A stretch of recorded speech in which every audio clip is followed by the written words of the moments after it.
আসসালামু আলাইকুম গাইস, কি অবস্থা, কি খবর সবার? কয়েকজন বন্ধু বলতেছিল যে আমি ব্লগ দিনের মধ্যে শেষ করে দিই, যেটা রাত পর্যন্ত করার জন্য বলতেছিল, কিন্তু আমি রাত পর্যন্ত করতে গেলে ব্লগটা অনেক বেশি লম্বা হয়ে যাবে আর এডিট করতেও আমার কষ্ট হয়ে যাওয়ার কারণে আমি শর্টকাটে করা ট্রাই করি। আজকে বিকালে ঘুম থেকে উঠে কিছু হিসাবের টাকা ছিল, এগুলা গুনলাম। এরপর বন্ধু জিতুকে কল দিলাম যে বের হওয়ার জন্য। জিতুকে কল দিয়ে আমি বের হয়ে গেলাম। বের হয়ে দিয়ে দেখি বন্ধু জিতু লুঙ্গি পরে নেচে নেচে আসতেছিল। এরপর বন্ধু জিতুরে নিয়ে একটু বৈচারি গেটের ওখানে যাইতে হবে। এখানে আমার থেকে একজন দোকানদার কিছু টাকা পাচ্ছিল, ওইগুলো দিতে হবে, তাছাড়া আমার ডাব কিনতে হবে। বন্ধুরে কল দিলাম যে আসার জন্য। হাঁটতে হাঁটতে আড্ডা দিতে দিতে যাবো এই ভেবে। তো হাঁটতে হাঁটতে প্রথমে বৈজালি গেটে চলে গেলাম। বৈজালি গেটে গিয়ে আগে ওনার টাকাগুলা দিয়ে দিলাম। ওনার টাকা দিয়ে এখানে একটা দোকানের ডাব সেল করতেছিল, ওইখানে গেলাম। ওইখানে কয়েকটা ডাব ছিল, ওইখান থেকে বালুর 2টা ডাব নিলাম। ওইখান থেকে ডাব নিয়ে বাড়ির দিকে হাঁটা লাগলাম। বাড়িতে আস্তে আস্তে দেখি মাগরিবের আজান দিয়ে দিচ্ছে। তাড়াতাড়ি ঘরে চলে আসলাম। ঘরে এসে চা খাই। চা খেয়ে আবার আমার একটু বের হইতে হবে, একটু টাউনে যেতে হবে। চাটা খেয়ে বন্ধুরে নিয়ে বের হয়ে গেলাম জঙ্গলের রুট দিয়ে। রুটটা অনেক বেশি ভয়ানক। এই রুট দিয়ে আমরা খুব কম চলাফেরা করি, একদম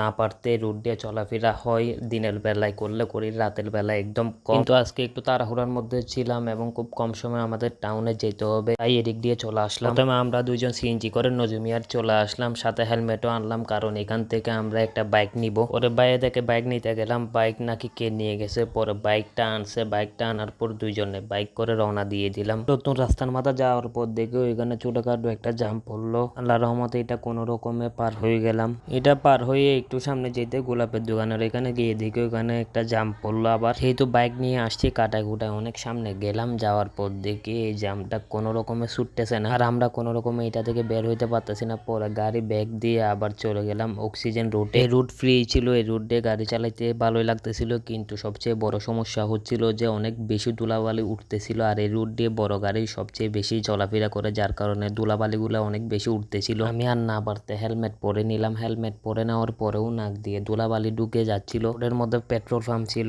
আর আমরা প্রায় সময় পেট্রোল পাম্প থেকে পেট্রোল নিয়ে এখান থেকে পেট্রোল নিয়ে নিলাম। পেট্রোল নিয়ে আবার অক্সিজেন মোড়ের দিকে রওনা দিয়ে দিলাম। অক্সিজেন মোড়ে এসে দেখে আবার জাম খাইলাম। এখানে বেশিক্ষণ জাম ছিল না, ওখান থেকে জামটা ছুটে গেল। এখান থেকে আবার চলে আসলাম হচ্ছে 2 নাম্বার গেট। আমরা বেসিক্যালি আসছিলাম হচ্ছে 2 নাম্বার গেটে। এখানে যেটা সুন্দরবন কুরিয়ার সার্ভিস আছে, এখানে আমাদের কিছু কাপড় চোপড় আসছিল, এগুলা নেওয়ার জন্য এখানে আসলাম। পরে সুন্দরবন কুরিয়ার সার্ভিসে গিয়ে আমাদের জিনিস যা ছিল এগুলা রিসিভ করলাম। রিসিভ করার পর আমি একটা সিএনজি ঠিক করলাম, কারণ এগুলা বাইকে করে নেওয়া পসিবল ছিল না। পরে 2 বন্ধু মিলে ওইগুলা সিএনজিতে উঠাইলাম। কাপড়গুলা সিএনজিতে তুলে বাড়ির উদ্দেশ্যে রওনা দিয়ে দিলাম। এখান থেকে আমাদের বাড়ি পর্যন্ত গাড়ি পাওয়া খুব মুশকিল। রাস্তা মাথা পর্যন্ত পাওয়া যায়, কিন্তু রাস্তার মাথা থেকে আমরা আরেকটা সিএনজি চেঞ্জ করতে গেলে অনেক কষ্ট হয়ে যাবে। অনেক কষ্ট করে একটা সিএনজি ম্যানেজ করলাম। তারপর কাপড়গুলা নিয়ে আমার বন্ধুর বাসায় চলে আসলাম এবং কাপড়গুলা ওর বাসায় রেখে দিলাম। তারপর কাপড়গুলা দিয়ে আমি আমার বাসায় চলে আসলাম। অনেক বেশি মাথা ব্যথা করতেছিল। আম্মুরে বললাম যে চা দিতে, পর আম্মু চা দিল। আজকের ভিডিও এতটুকু, ইনশাল্লাহ নেক্সট ভিডিওতে দেখা হবে। আল্লাহ হাফেজ।